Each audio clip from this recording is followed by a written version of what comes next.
This is a Scream Queen production.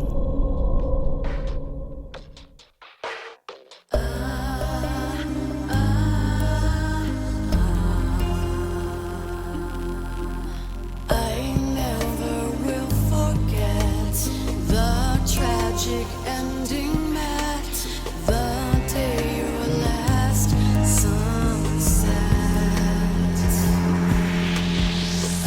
So dead, so dead. So dead, so dead.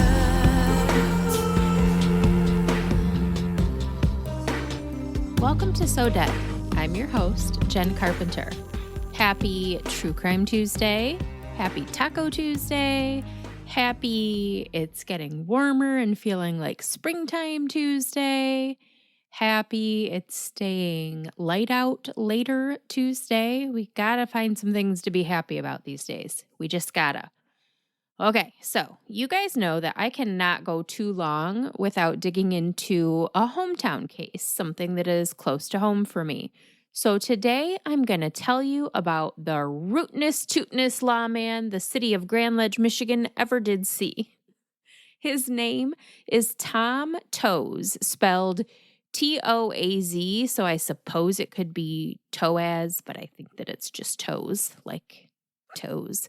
And we've actually talked about him before, kind of, because he was involved in pretty much every high-profile case in Eaton County in the late 18 and early 1900s, and that is the time frame that we've covered on some stories, like the Nettie Barnard case, which was covered back in Season 2, Episode 58, Murderess.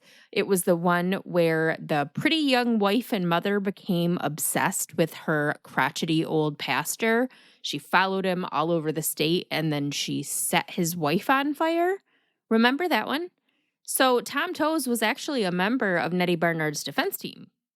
So he must be pretty good at his job because she fucking got off somehow. And while the Nettie Barnard case was the talk of all of the towns back when it happened, that was just one of many super salacious cases that Tom Toaz had a hand in. Toes, hands. Sorry, okay, stop. We're going. All right, let's talk about toes. That did not come out right. This is not that kind of podcast, friends. Sorry. Thomas John Toaz was born on July 14th, 1850 in Canada. He moved to Michigan and he met and fell in love with a local gal by the name of Hattie Jones, who was 2 years his senior. The two were married sometime prior to 1875, which is when their first and only child, a daughter they named Luddy, was born. Tom went into a career in law enforcement and he worked as an Eaton County constable for many years. He and his family lived in a nice 2-bedroom home over on West Street. I'm familiar. I had a friend that lived on West Street for a long time. Here's something gross, though. When Luddy Toaz was just... Sorry, I can't with this last name. When Luddy was just 16, she married a man who was barely a year younger than her father. So she was 16 and her husband, Joe Abbey, was 40, which I guess that wasn't super uncommon for the 1800s, but that does not make it less gross. Luddy died in 1898 when she was just 22 years old. I could not find any information on how Luddy died, but, it was the 1800s, so really could have been anything. Tom Toaz was one of the most well-known policemen in mid-Michigan. One 1907 article said that he had arrested more people than all of the other lawmen in town combined. But then that same article said that the only thing that was preventing him from becoming sheriff was his politics. And I'm not sure what that meant. It did not explain further what his politics were or why they meant that he couldn't be sheriff. I mean, I would feel like anyone who was fit to be a constable should also be fit to be a sheriff, yeah? I don't know. Toaz was known for being tough on crime, which explains why law enforcement agencies liked him, but he was also well-liked by the public, even though he was always throwing everybody in jail. I mean, he had the highest arrest record in all of the land, and the people still liked him. In 1892, Toaz was part of the investigation into the Grand Ledge Miser murder. Ever heard of it? Of course you haven't, because I dug it up from old newspapers. Nobody talks about this anymore. So we're going to talk about it today. On November 14th, 1892, 75-year-old Civil War veteran William Lampman was murdered in his Grand Ledge home for the $300 he had in his possession, or was believed to have had in his possession. That would be almost $10,000 today, so it was quite a chunk of change. Lampman had no family. He spent very little money. He was known to brag about how he ate for 60 cents a week, sustaining primarily on bread and halibut, which sounds disgusting. He rented out the front part of his house to a man named Frank Butcher and his wife, so he was getting money there. He got a pension from his time in the military, so he had good money coming in and then very little going back out. But because Lampman didn't have a family, it took a few days for people to notice when he went missing. When his boarder, Frank Butcher, went to look for him, he found Lampman dead in his bed, bound and strangled. A week later, Frank Butcher's own brother, John, a father of 10, was arrested for the murder when Officer Tom Toaz found a can containing almost the exact amount of money that had been stolen from William Lampman, buried on John Butcher's property. Police were certain, based on the crime scene, that the murder was at the very least a two-man job, but John Butcher insisted he committed the crime on his own and that he'd been drinking that night. He just needed some quick cash. He had heard the old man Lampman, or Uncle Billy, as he was known around town, had cash stashed all over his cabin, so he decided to go and take it. He said that he didn't remember the specifics of what happened at Lampman's house, but that he remembered going there to take the money, and he remembered leaving with the money. So he must have killed William Lampman somewhere in the middle there. He was convicted of first-degree murder, and he was sentenced to life at Jackson Prison without the possibility of parole. In 1905, Tom Toaz investigated the strange death of Alger Pruden. On January 31st, 1905, Myrtle Tinney summoned the town doctor and the town marshal to her Bridge Street home in downtown Grand Ledge, where they found her 18-year-old brother Alger dead on the parlor floor from a gunshot wound to the head. Myrtle, her husband Jesse, and their boarder, a young man by the name of Clarence Jenks, were the only ones in the house at the time of the shooting. Officer Toaz noticed that the three were acting strange, and he didn't buy their story, that Alger was in the room alone when they all heard a gunshot and went running to see what had happened. It was his belief that Clarence Jenks, who had a reputation as a violent drunk and often bragged of murdering people when he was in his cups, is how the article put it. So, obviously that means when he was drunk, but I just thought that in his cups was a funny way to say that. Officer Toaz believed that he had murdered Alger, who Alger Pruden was said to be generally well-liked about town. But Toaz had no evidence to support his suspicions, so he threw Alger's sister, Myrtle, and her husband in jail because he knew that they were hiding something. And it was a big something. Apparently, Clarence Jenks and Alger's sister, Myrtle, were having an affair and they were planning to elope. I don't know how you can elope when you're already married. I think you have to get divorced first for that elopement to count. But Tom Toaz's theory was that Alger found out about the affair, maybe even walked in on them, or he suspected and he confronted them about it. So Clarence, who admitted to being in his cups that night, killed him. The coroner's findings supported this theory, as it was his belief that Alger had been bludgeoned, then shot in nearly the same spot as the head injury to kind of cover it up and pass the death off as a suicide. Once they'd been in custody for a little bit, the Tinneys admitted that Alger was not alone when he was shot, that as they went running toward the parlor to see what had happened, they saw Clarence Jenks running from the room and up the stairs, which would explain why police found blood on Clarence's shoes. Clarence Jenks went on trial in May of 1905, but the defense actually had a pretty fucking strong case. Their star witness was Alger Pruden's former fiancée, 18-year-old Dolly Thompson. When Dolly ended her engagement with Alger to marry another man, Alger did not take it well. According to Dolly, about a week before his death, Alger entered her home uninvited, threatened her with a gun, chloroformed her, and was still in her home when she woke up several hours later. He told her that he assumed what happened between them meant that she would agree to marry him instead. So I feel like from that statement, it can be assumed that what happened between them while she was unconscious was that Alger raped her. And so then she was, unpure. It was the early 1900s, so she had to marry him now instead of the man that she loved. But Dolly was like, fuck you, fuck no, I'm not doing that, I'm not marrying you. And so Alger responded by threatening to kill her and himself. When Dolly threatened to go to authorities, he told her that he was just going to kill himself, and this all happened a few days before he died.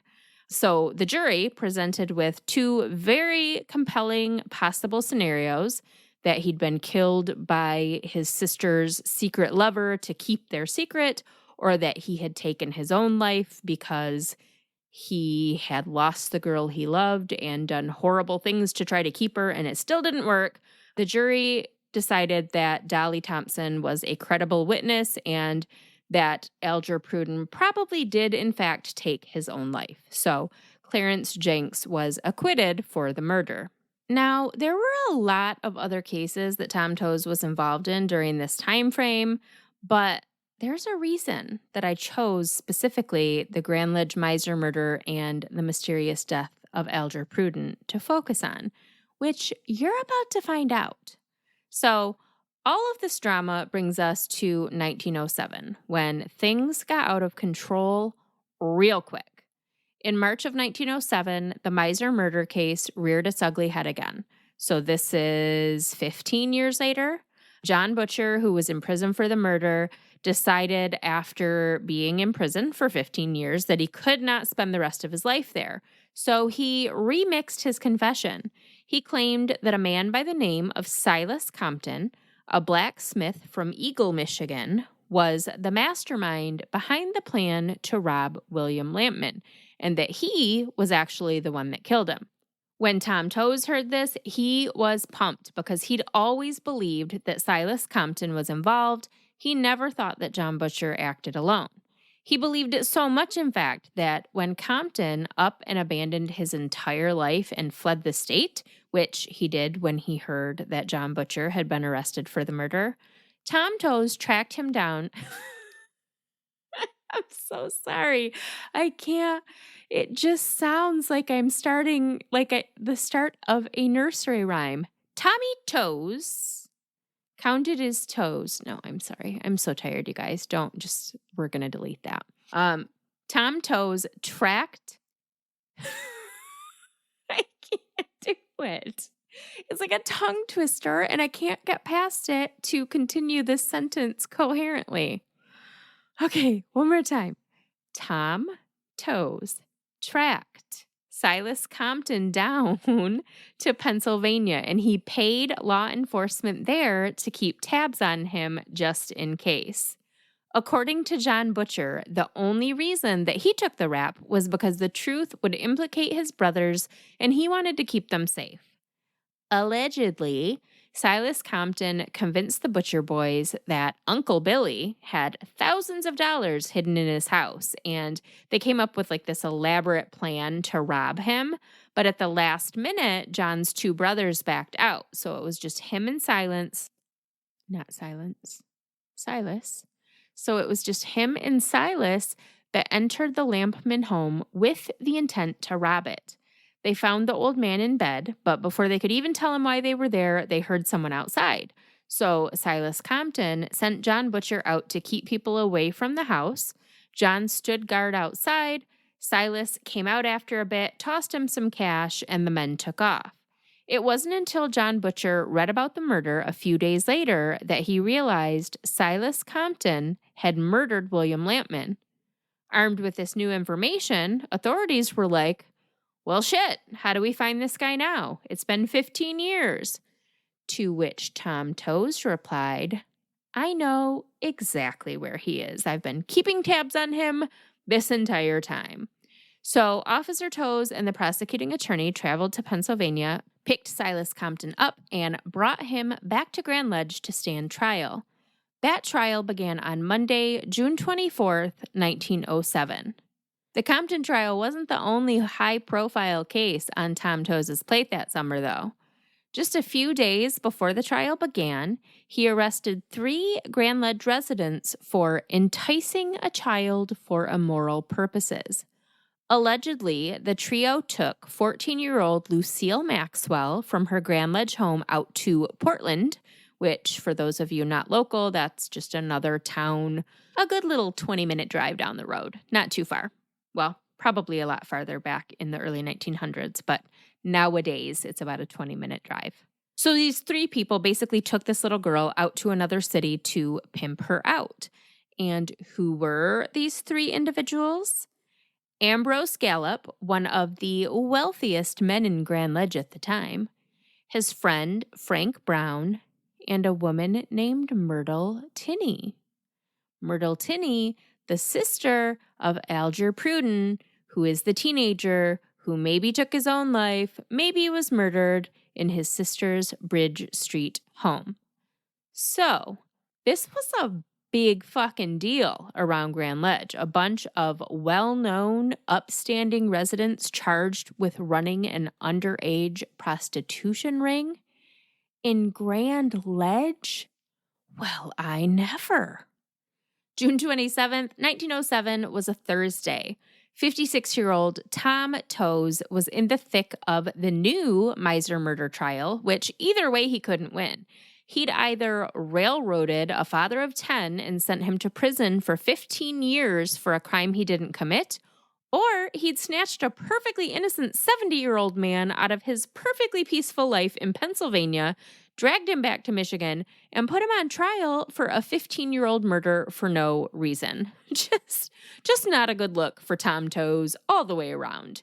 He had just arrested one of Grand Ledge's wealthiest citizens and exposed an underground underage sex ring. I mean, that is a lot for 1 week, and it was about to get worse. After leaving the Compton trial proceedings for the day, Toaz was seen having a tense conversation with Ambrose Gallop, one of the 3 people arrested for the prostitution ring, before he went home to his wife Hattie in their quiet little house on West Street. Sometime after 1 a.m., Tom woke Hattie up and told her that someone was in the house. He instructed her to stay at the top of the stairs. She listened as he slowly made his way down the stairs and then heard him say, sounding very startled, "What are you doing in here?" Hattie then heard what sounded like a struggle, which lasted a minute or so before a single shot rang out. Then, silence. When she went downstairs, she found her husband dead, lying in a pool of blood. He'd been shot in the head. Hattie called the police, her husband's colleagues. When they I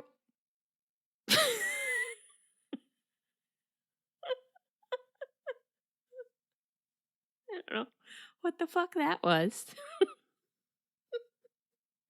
Well, oh my God. I am so tired and I am.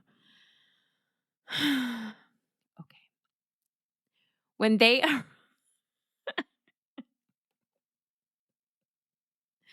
Sorry. When they arrived on scene, she told them what had happened, and they were like, definitely suicide. Like, what the fuck? Even though both Hattie and a young woman that was boarding with the Toazes heard the struggle, and they both heard Tom yell, "What are you doing here?"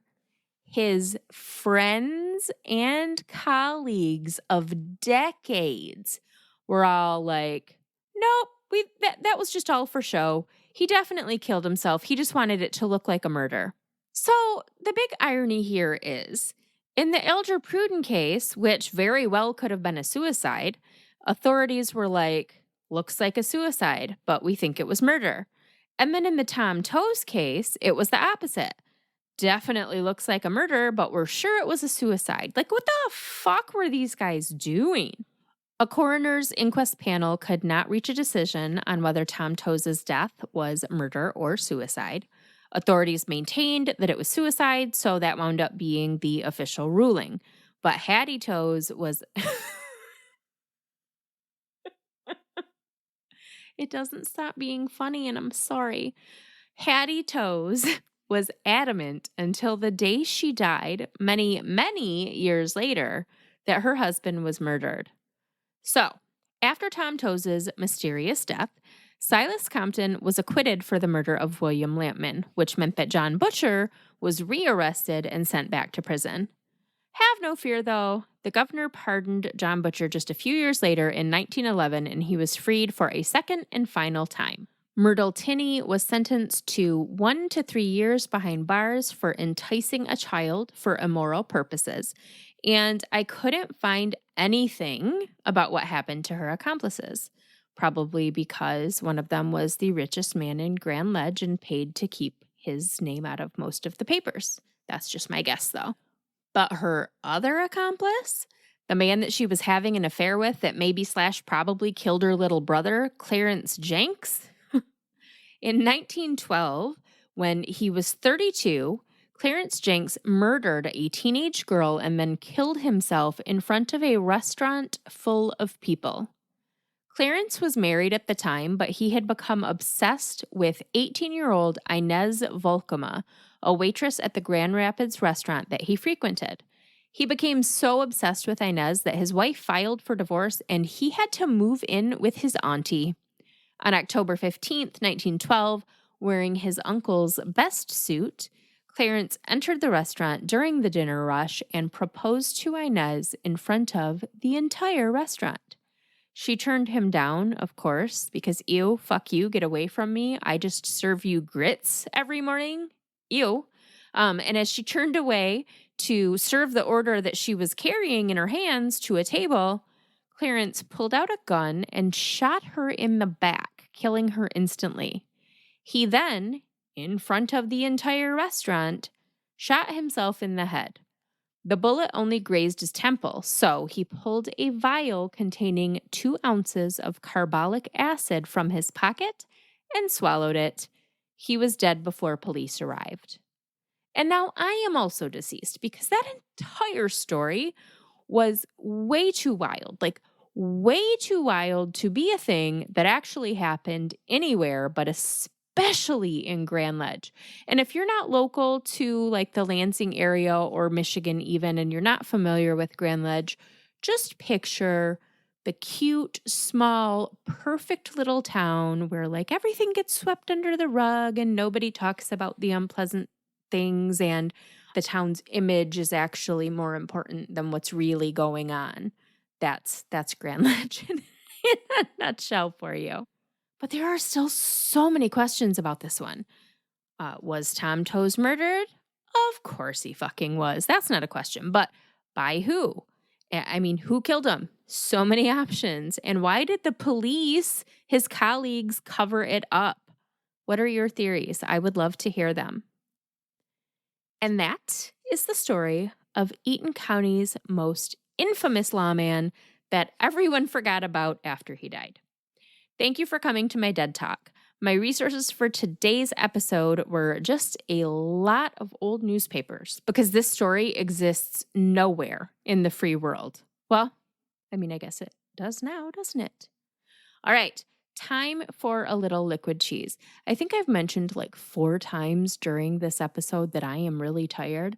And so as I was kind of finishing up and getting ready to record, I could not, for the life of me, think of a I can't I can't even think of the word.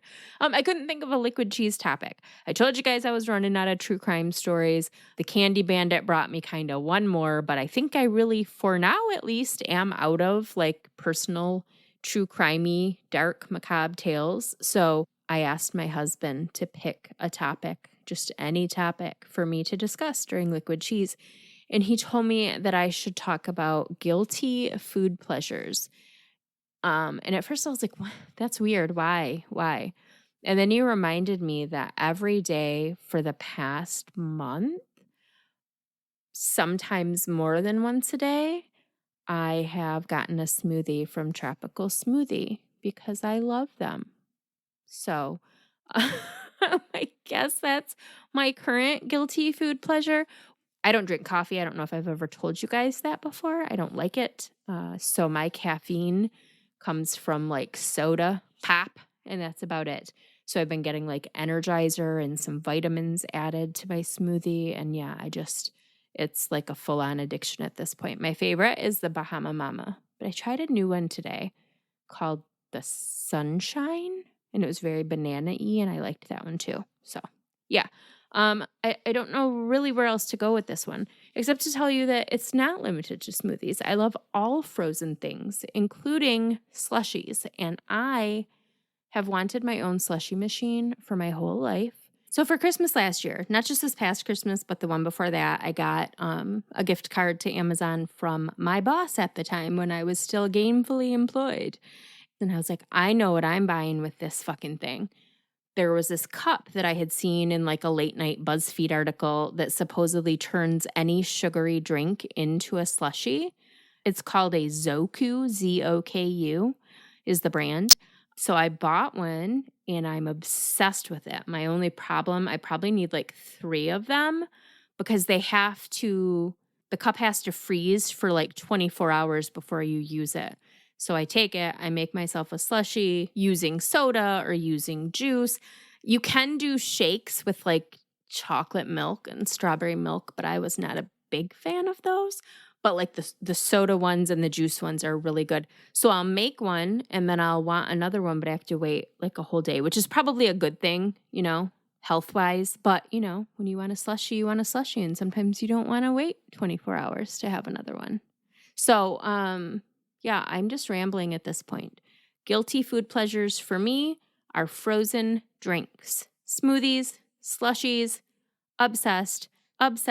This is why my ultimate plan for the Screamatorium is to turn it into like a full serve ice cream place. But I kind of need the money fairy to pay me several visits to make that happen. So who knows when that'll be. Anyway, now you know that I'm obsessed with frozen drinks. Thank you. You're welcome. One more thing I want to mention is an event that's coming up this weekend in Rio Town on March 19th. We're having an event. This is our first ever Get Rosie on the Riveter. It's a very clever name that my friend Amy, who owns Vintage Junkies, came up with. So I'm going to explain it to you a little bit. It is celebrating, March is Women's History Month. So it is celebrating the women of Rio Town because the majority of the retail establishments in Rio Town are woman-owned, which is fucking amazing. It's incredible, and we want to celebrate that. We could have picked any day during the month of March to do so, but we chose to kind of center the event around Rosie the Riveter because the woman who inspired Rosie, she was from Michigan. So we're celebrating Rosie the Riveter, we're celebrating the women of Rio Town, and then we're also taking advantage of the fact that Rio Town is what's called a social district, which is something that's fairly new in Lansing.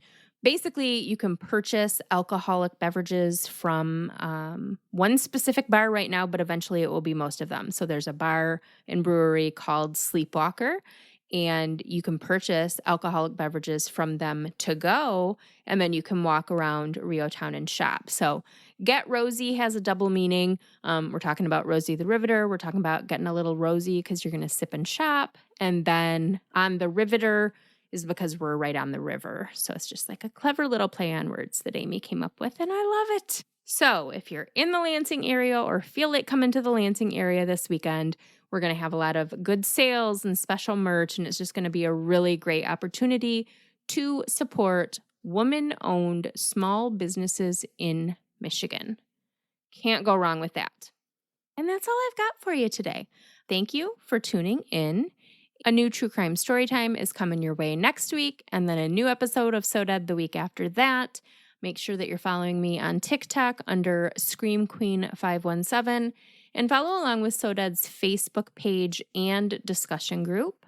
I'll see you next week. Until then, keep shining, you magnificent what the fucks.